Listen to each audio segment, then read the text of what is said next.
കുറച്ച് നെയ്യപ്പം ചുട്ടെടുക്കാം.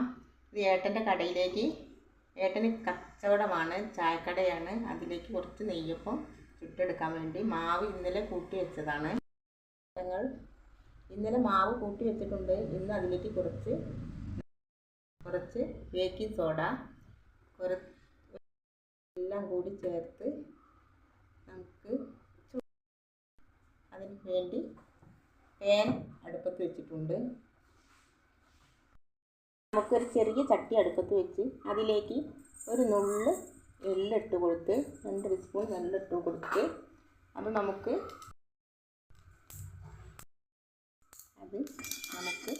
വറുത്തെടുത്ത് നമുക്ക് മാവിലേക്ക് ഇട്ട് കൊടുക്കാം.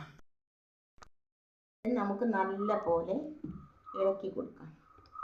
എന്നിട്ട് പാൻ അടുപ്പത്ത് വെച്ചിട്ടുണ്ട്. അതിലേക്ക് നല്ല പോലെ എണ്ണ ചൂടായതിന് ശേഷം അതിലേക്ക് ഒഴിച്ചു കൊടുക്കാം. നമുക്ക് പാനിലേക്ക് ഒഴിച്ചു കൊടുക്കാം.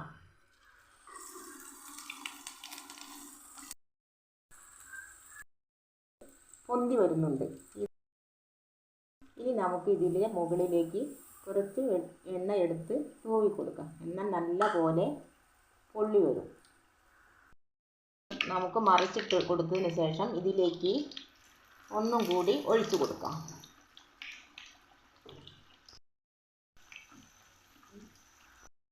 പൊന്തി വരുന്നുണ്ട്. നമുക്ക് മൂന്നാമത്തേതും ഒഴിച്ചു കൊടുക്കാം. അപ്പോൾ ആദ്യത്തേത് നല്ല പോലെ മൊരിഞ്ഞു വരട്ടെ.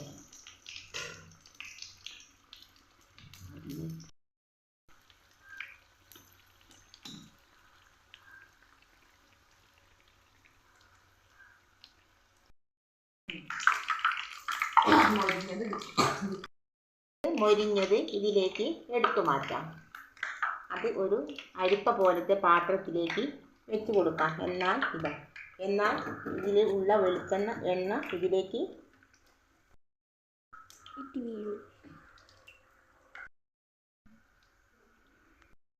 കൂടി ഒഴിച്ചു കൊടുക്കാം.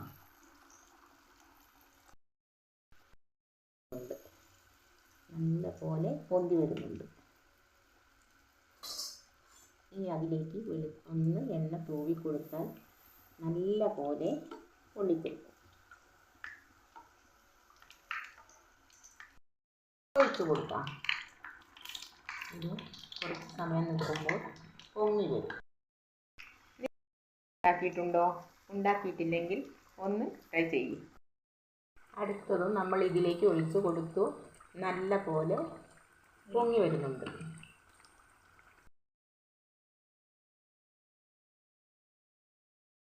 എല്ലാം ചുട്ട് കഴിഞ്ഞിട്ടുണ്ട്. ഇനി നമുക്കിതൊന്ന് ടേസ്റ്റ് ചെയ്തു നോക്കാം. നമുക്ക് ഇതൊന്ന് മുറിച്ച് ടേസ്റ്റ് ചെയ്ത് നോക്കാം. നല്ല പോലെ വെന്തിട്ടുണ്ട്. കഴിച്ച് നോക്കാം.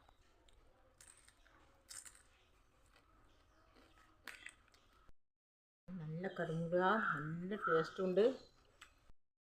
ലൈക്ക് ചെയ്യണം. ബൈ.